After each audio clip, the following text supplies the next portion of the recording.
Bueno, nuevamente gracias por la invitación. En realidad es un gusto siempre estar con mis hermanos, no tan solo de Temuco, sino también, como me doy cuenta, de otros lugares. Y estaba pensando en qué poder compartir con ustedes en esta tarde, en esta noche, tarde-noche. No sé cómo estar en otros lugares, pero aquí todavía hay luz y vemos que se va acercando de a poco el verano. Eh, yo quisiera en esta oportunidad compartir con ustedes algo en lo cual he estado pensando a propósito de mi realidad actual, que pensaba, por ejemplo, yo no sé cómo, cómo está la situación en los hogares de ustedes, porque la mayoría de las veces en mi hogar actual, yo me siento a la mesa y estoy solo, digamos aquí físicamente, obviamente. Eh, la mesa está solita. ¿No? Pero yo no sé, por ejemplo, en el día de hoy, cuántos de ustedes participaron en la mesa en su casa. ¿No? Pueden haber sido un matrimonio, puede haber sido un matrimonio con los hijos, pueden haber sido varios, o pueden haber sido eh, con amistades, o tal vez hermanos en Cristo. No todos los días son exactamente iguales, y de hecho es un gozo cuando los hermanos han podido venir a pesar de estas dificultades, pero yo he tenido a veces mi mesa llena por la visita o de mi hija y su familia, o de otros familiares, o de mis hermanos en Cristo. Es algo muy gratificante. Pero en realidad mi propósito es hablar acerca de algunas mesas en las Escrituras y el significado que puedan tener para nuestra propia vida. ¿Ah? Y voy a comenzar ahí en la primera epístola a los Corintios, en el capítulo 10. Voy a leer eh, algo muy breve aquí. Eh, en el versículo 21, versículo 21 de 1 Corintios 10, donde aquí se habla acerca de la mesa del Señor, la mesa del Señor. Y dice aquí en las Escrituras, no podéis beber la copa del Señor y la copa de los demonios.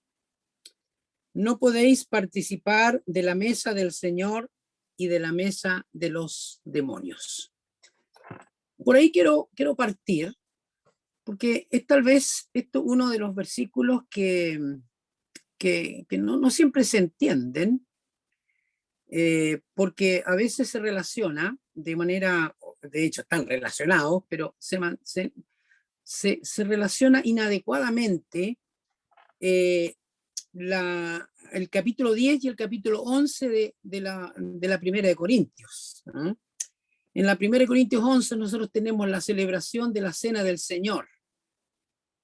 Y aquí obviamente hace mención de la participación del pan y de la copa, pero el contexto de primera de Corintios 10 está más relacionado con la comunión, especialmente la comunión, el disfrutar de algo en común, como cuando estamos sentados en una mesa y sabemos que personas que queremos que compartan con nosotros o nosotros compartir con aquellas personas son las que o nos invitan o nosotros invitamos para disfrutar de una comida, de un de alguna alimentos o de una cosa muy sencilla que podamos compartir como un café o un jugo, un pastel, una torta, en fin, disfrutamos juntos. Y entonces aquí en el contexto de 1 Corintios 10 tenemos, podríamos decir, tres centros de reunión, ¿ah? O tres objetos de reunión. Primero, en el versículo 10, se habla del altar y dice, mirad a Israel según la carne, los que comen de los sacrificios no son partícipes del altar. Entonces, el altar, podríamos decir, es el lugar, es el centro de reunión de los judíos, ¿no es cierto? Pero luego, en el versículo 19, el apóstol Pablo dice, ¿qué digo pues? ¿Que el ídolo es algo o que sea algo lo que se sacrifica a los ídolos? Ahora, los ídolos o el ídolo, podríamos decir, es el centro de atracción para estos gentiles o estas personas que no pertenecen al pueblo de Israel en aquel entonces. Pero hay un tercer grupo, de lo cual se hace mención también en el versículo 32. Acuérdense que la humanidad está dividida en tres grupos de personas. No se hay tropiezo ni a judíos, ni a gentiles, ni a la iglesia de Dios. Entonces aquí tenemos lo que podríamos decir el centro de reunión, ya no de los judíos, no de los gentiles, sino de la iglesia. Y aquí en el versículo 21 habla de la mesa del Señor, ¿no? La mesa del Señor. ¿Qué es la mesa del Señor? ¿O a qué se refiere la mesa del Señor? Es obvio que no se refiere a este mueble, ¿no es cierto?, que tiene una superficie, que tiene patas, ¿no?, y que la ubicamos en un lugar estratégico para que nos sirva con algún propósito. Y en este caso, para disfrutar juntos, para comer, ¿no? No se refiere, obviamente, a la mesa en ese contexto aquí en 1 Corintios, sino que se está refiriendo a la comunión, ¿no es cierto? El Señor es nuestro Salvador, Él es nuestro sustituto, Él es nuestro Cordero, Él es nuestro pastor, Él es nuestro Rey. Es todo eso. Pero la mesa lleva su título, o la mesa lleva el título de Señor, la mesa del Señor. No es cualquier mesa, pero tampoco es la mesa de la iglesia, sino que es la mesa del Señor. Él es el centro de reunión, es el centro de comunión. Ahora, nosotros damos gracias al Señor porque nosotros, si bien es cierto, expresamos nuestra comunión a través de la cena del Señor y damos gracias a Él, quien hemos podido retomar aquella reunión que no habíamos podido realizar de manera presencial, y vaya que la echábamos de menos, y vaya que nos gozamos cuando verdaderamente podemos cumplir con el mandamiento y más bien también con el deseo del Señor que estuviésemos con Él, adorándole y reconociéndole a Él. Pero aquí estamos pensando en ese lugar de comunión. Por eso que el apóstol dice, habla acerca de la mesa del Señor y la mesa de los demonios. O sea, obviamente es una figura literaria, ¿no es cierto?, que nos habla precisamente de un ámbito, de un ambiente donde el Señor está presente y donde Él quiere que nosotros estemos. Y entonces habla de la incompatibilidad de la mesa del Señor y la mesa de los demonios. Es incompatibilidad la comunión con el Señor con la comunión con aquellas otras cosas que no son agradables al Señor. Y entonces, a través de las Escrituras, yo quisiera compartir con ustedes algunos pensamientos en relación con las mesas, algunas mesas. No voy a mencionarlas todas, hay muchas, pero quisiera en primer lugar que fuéramos a un pasaje que es probable que muchos de ustedes conozcan, que es en segundo libro de Samuel, capítulo 9, cuando nosotros tenemos allí la mesa de David, la mesa del rey David, ¿no? La mesa provista, dispuesta por aquel rey, que de la cual se hace mención allí, y que si pudiéramos ponerle algún título, yo no sé qué título le pondría a usted, pero si pensamos en este lugar donde hay disfrute, hay comunión, en el caso de esta mesa que aparece en este capítulo 9 de primero de Samuel, perdón, el segundo de Samuel, dije primero, no, segundo, segundo de Samuel, ¿no es cierto? Podríamos decir que es la mesa de la gracia, ¿m? O la mesa de la misericordia. ¿M? ¿Qué tenemos aquí?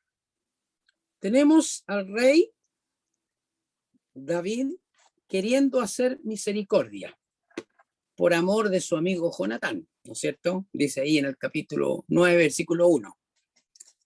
Pero, ¿qué tenemos? A un hombre invitado, a un hombre como Mefiboset, ¿no es cierto? Que es llamado de un lugar alejado, podríamos decir, de un lugar solitario, de un lugar escondido o un lugar lejos. ¿Eh? Eso es lo que entiendo que significa Lodebar, donde está allí ese lugar donde no hay abundancia de pasto, sino más bien un lugar seco, pero es aquel lugar donde el rey va o llama a buscar a este hombre, de quien quiere hacer misericordia. ¿Mm? Y entonces vemos allí cómo dice David a Mefiboset, él respondió, en el versículo 6 del capítulo 9, David le dijo a Mefiboset, y él respondió, he aquí tu siervo.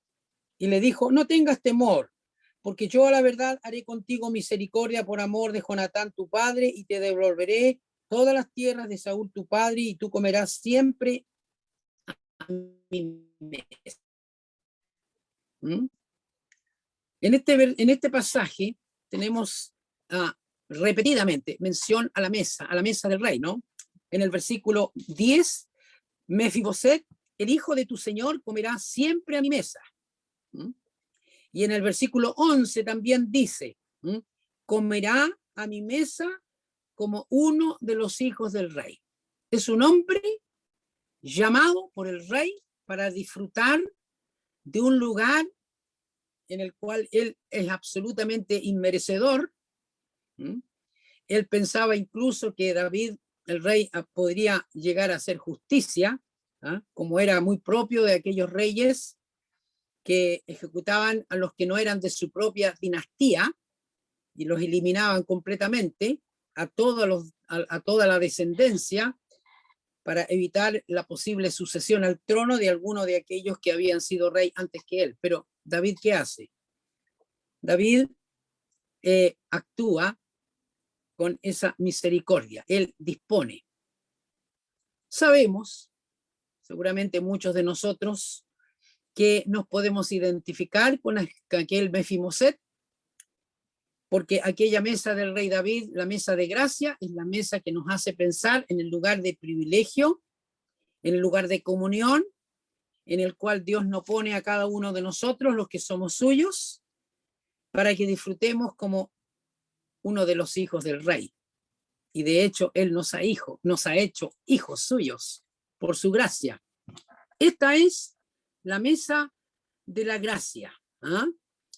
Dios no nos da lo que nosotros merecemos, sino que por la gracia nos da lo que no merecemos. Nos pone en un lugar de privilegio y podemos disfrutar de su presencia como hijos de Dios. El escritor recalca la mesa del rey, un lugar donde él estará siempre, siempre. Y qué bendición el ser un hijo de Dios que sabe que siempre va a estar en la presencia de Él por todos los siglos de los siglos. Pero qué privilegio, mientras tanto estamos aquí en este mundo, disfrutar de comunión entre tanto y que aquella comunión se haga visible cuando también disfrutamos de la cena del Señor, en la comunión los unos con los otros. porque Él es el centro de reunión de su pueblo. Pero vamos a ver ahora ya no tanto la mesa de la gracia, sino la mesa de la grandeza. Vamos a la mesa del rey Salomón, ¿m? En primer libro de Reyes, capítulo 4. La segunda mesa que quisiera considerar con ustedes, sin duda, es una cosa majestuosa. Versículo 27 de primer libro de Reyes, capítulo 4. Leemos de la siguiente manera. Y estos gobernadores mantenían al rey Salomón y a todos los que a la mesa del rey Salomón venían, cada uno un mes, y hacía que nada faltase. ¿Mm? Si nosotros leemos la historia del rey Salomón, sabemos que en el palacio del rey Salomón, en la casa del rey Salomón, había abundancia,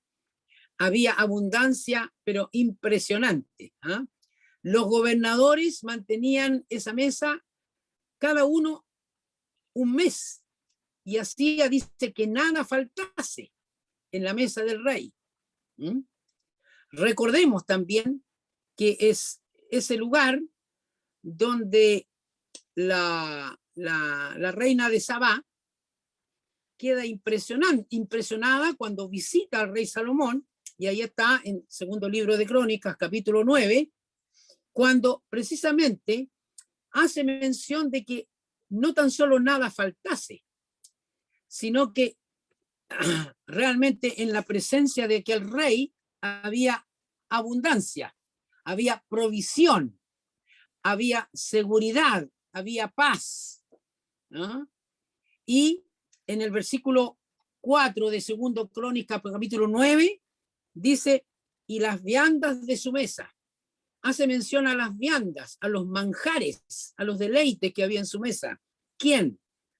Viendo la reina de Sabá, la sabiduría de Salomón y la casa que había edificado, y las viandas de su mesa, las habitaciones de sus oficiales, el estado de sus criados y los vestidos de ellos, sus maestresalas y sus vestidos y la escalinata por donde subía a la casa de Jehová, se quedó asombrada.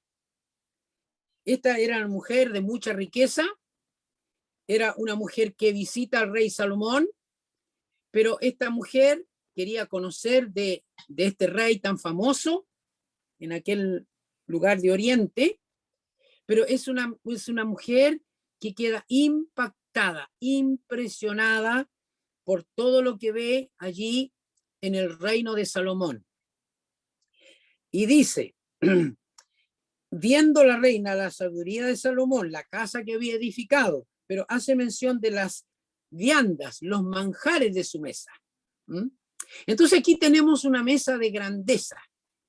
Obviamente, cada uno de los que somos hijos de Dios, podemos saber que hay ahí también provisión para nosotros. No tan solo la comunión con el Señor es algo que nosotros disfrutamos por su gracia, y como vemos ahí en el caso de la mesa del rey de David, una mesa de gracia, sino también una mesa de grandeza. Hay provisión abundante. ¿Mm? ¿Se recuerdan cuando el salmista David hace mención de que él prepara mesa, que el Señor prepara mesa delante de sus angustiadores?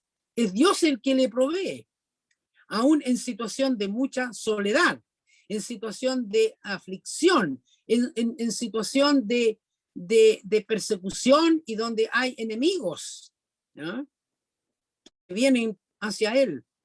Bueno, nosotros podemos pensar en esta mesa del rey Salomón como la mesa de la grandeza, del disfrute que hay para nosotros, para el disfrute de los creyentes, los hijos e hijas de Dios, que podemos disfrutar de la grandeza y de la provisión del Señor. ¿Mm? ¿Ya? Cuando esta mujer vio la comida, quedó asombrada de la gloria, de la grandeza, la magnificencia. Bueno, no duró muchos años, lamentablemente. ¿Mm? Porque cuando hay desobediencia a Dios, cuando hay pecado, obviamente no hay disfrute para siempre en esta tierra. Pero ahora vamos a otra mesa.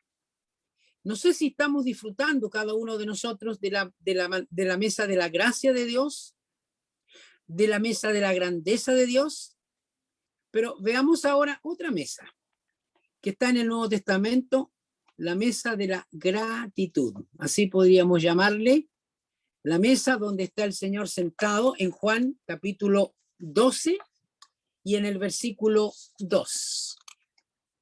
Juan 12, versículo 2.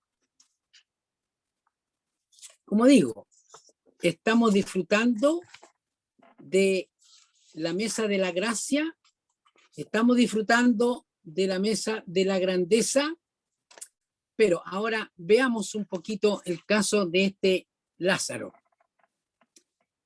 Y le hicieron allí una cena, voy a leer desde el versículo 1 de Juan 12. 6 días antes de la Pascua vino Jesús a Betania, donde estaba Lázaro, el que había estado muerto, y a quien había resucitado de los muertos. Y le hicieron allí una cena. Marta servía, y Lázaro era uno de los que estaban sentados a la mesa con él. ¿Cómo podríamos llamarle a esta mesa? La mesa de la gratitud. La mesa de un hombre del cual no se hace mención de ninguna actividad que haya tenido allí, o de una palabra que haya pronunciado allí. Aquí en Juan capítulo 12, Lázaro está en silencio, pero lo que se dice de él es que era uno de aquellos que estaban sentados a la mesa con el Señor. Marta servía, dice el versículo 2, Marta servía. María, en el versículo 3 dice, tomó una libra de perfume de nardo puro de mucho precio y ungió a los pies de Jesús y los enjugó con sus cabellos, y la casa se llenó del olor del perfume. María unge los pies del Señor, Marta sirve a la mesa, Lázaro está allí y no se dice de ninguna cosa que haya hecho de manera especial, pero es uno que disfruta de la presencia del Señor. Y seguramente es un hombre agradecido. ¿Cómo no agradecido si el Señor le ha vuelto a la vida, le ha resucitado, ¿no? Esta es la mesa de aquellos que han venido a la vida por la intervención del Señor Jesús. Yo no sé si usted es uno de esos. Si los que estamos aquí, todos los que estamos aquí, podemos decir, sí, realmente yo estaba muerto en mis pecados, pero he venido a la vida por la obra de Cristo, por la intervención milagrosa, poderosa de aquel que ha transformado mi vida en una vida con sentido, en una vida, yo antes estaba muerto, sin vida, llevado por la corriente de este mundo, arrastrado según mis propios deseos, de acuerdo a mis propios deleites, y siguiendo la corriente de este mundo conforme al príncipe de la potestad del aire, como dice el apóstol Pablo en los Efesios. Pero dice, él nos dio vida a nosotros. Y tenemos motivo para dar gracias, porque si hubiésemos seguido en aquella condición, el futuro terrible nuestro es las tinieblas de afuera, la condenación eterna. Otra mesa, la mesa de la comunión, donde el Señor está sentado con Lázaro, en aquel lugar, en su hogar, donde se ha experimentado un milagro grandioso. ¿Lo ha experimentado usted también? Usted puede decir verdaderamente que usted ya puede disfrutar de gratitud al Señor, tiene motivo para darle gracias a aquel que murió, que tomó su pecado y que murió en su lugar en aquella cruz. Bueno, esta es la experiencia de otra mesa. Vamos ahora, volvamos a 1 Corintios capítulo 10, donde vamos a ver entonces aquí la mesa del Señor, la mesa del Señor, la comunión con el Señor. Esta es una mesa de gloria. Este es un anticipo de aquel día cuando vamos a estar en comunión permanente con el Señor y le vamos a ver cara a cara y disfrutaremos de esa oportunidad para siempre en su presencia. Cuando nosotros vamos a Lucas capítulo 13, nosotros vemos como se habla de la mesa, de una mesa del reino de Dios. Cuando aquellos que han rechazado al Señor Jesucristo, aquellos que no han entrado por la puerta de salvación, aquellos que no han accedido a la invitación del amor del Señor, cuando se haya acabado la oportunidad de ser salvo, estarán sin el disfrute de su presencia. Es algo muy solemne lo que la Escritura nos señala, ¿no? Cuando el Señor tendrá que decir que los que no han disfrutado de la salvación del Señor experimentarán el llanto, ¿no es cierto? Y el crujir de dientes, ¿no es cierto? Y en contraste con aquellos otros que estarán disfrutando del reino, de la presencia del Señor, y estos otros estarán excluidos. Y el Señor dice allí en Lucas 13, porque vendrán del oriente y del occidente, del norte y del sur, y se sentarán a la mesa en el reino de Dios. Obviamente, esta es otra metáfora, ¿no es cierto? Es otra figura literaria para decirnos cómo aquellos que vamos a estar en su presencia, somos aquellos que habremos en algún momento entrado por la puerta de salvación, habiendo puesto nuestra fe en el Señor Jesús, y entonces vamos a estar en su presencia, en el disfrute permanente de su presencia. Esta es, digamos, el disfrute de la mesa del Señor. Y si vamos un poco más adelante al libro de Apocalipsis, precisamente, si pudiéramos, aunque no se habla de una mesa allí, en el capítulo 19, sí nosotros podemos ver que se hace mención de una cena, la cena de las bodas del Cordero, ¿no?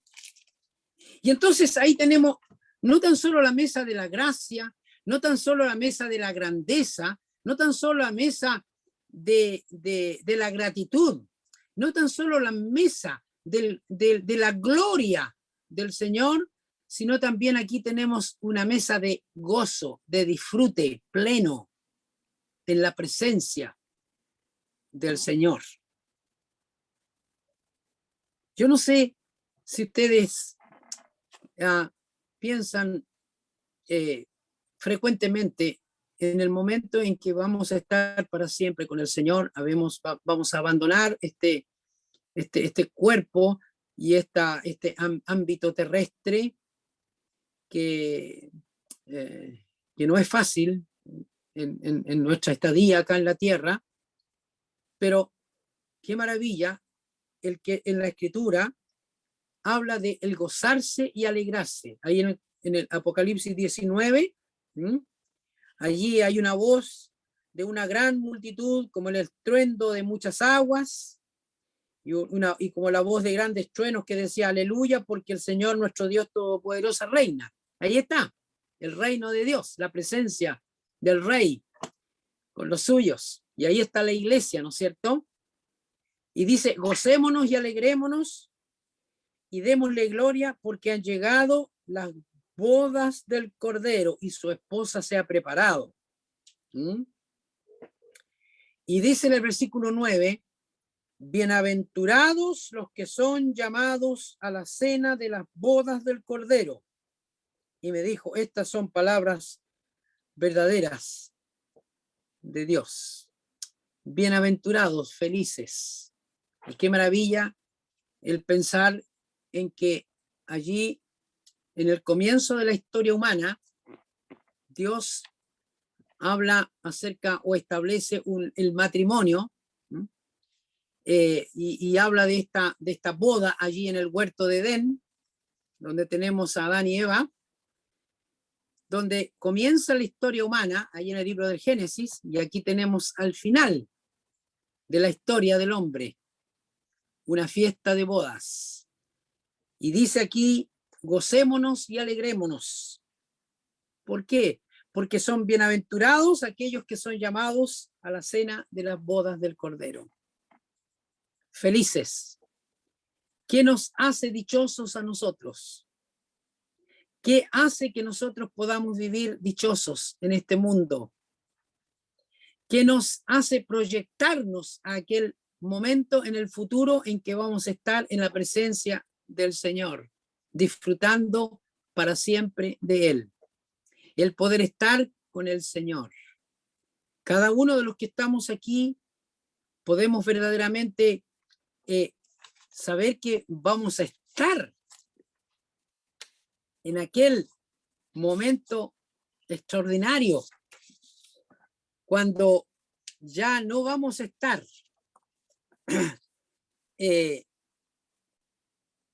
disfrutando de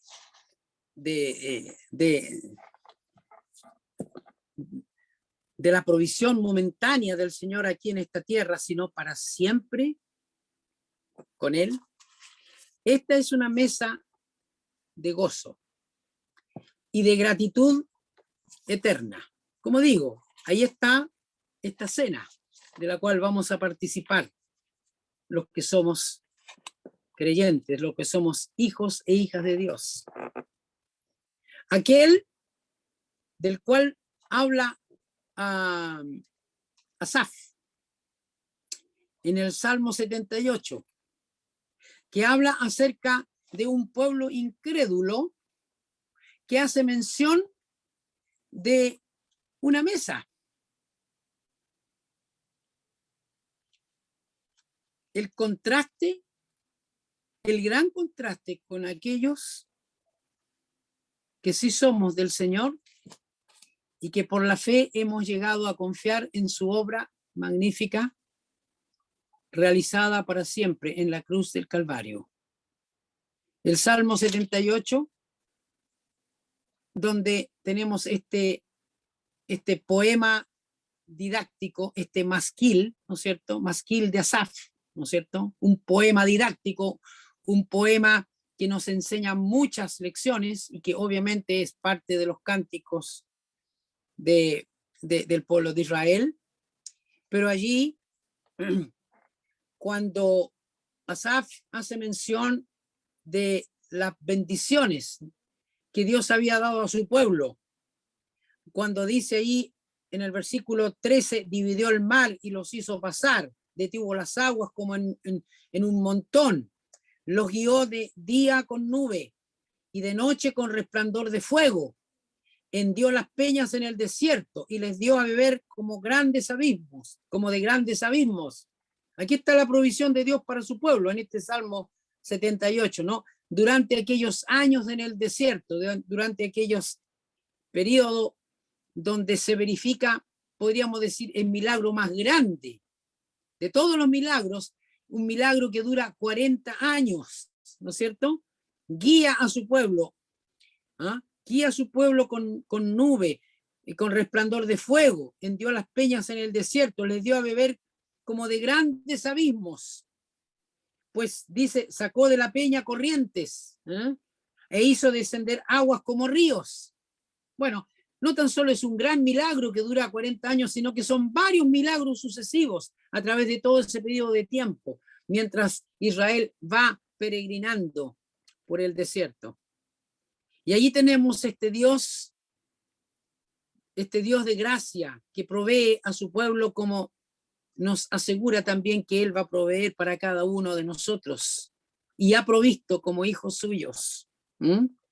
Pero fíjese, allí en el versículo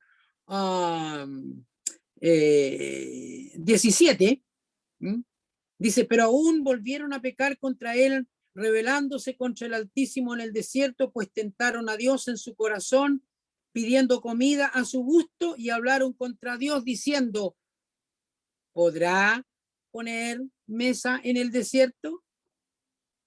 ¿Mm? Y en el verso 20, ¿podrá dar también pan? ¿Dispondrá carne para su pueblo?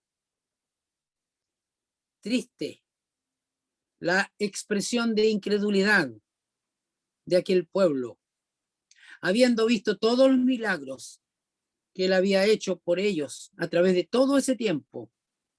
Y ellos se hacen una pregunta. Y aquí está la mesa en el desierto.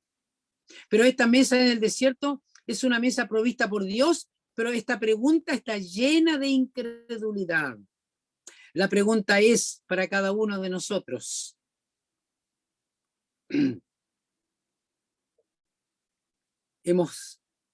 ¿Estamos confiando en el Señor? ¿Mm?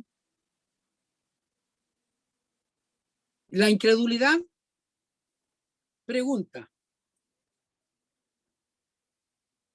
¿podrá poner mesa en el desierto? ¿Y qué dice la fe? La fe dice sí. La provisión de Dios, la provisión que es el consuelo de Dios, así como la mesa de consuelo que Dios provee para David ahí en el Salmo 23, en donde expresa su confianza. ¿Eh?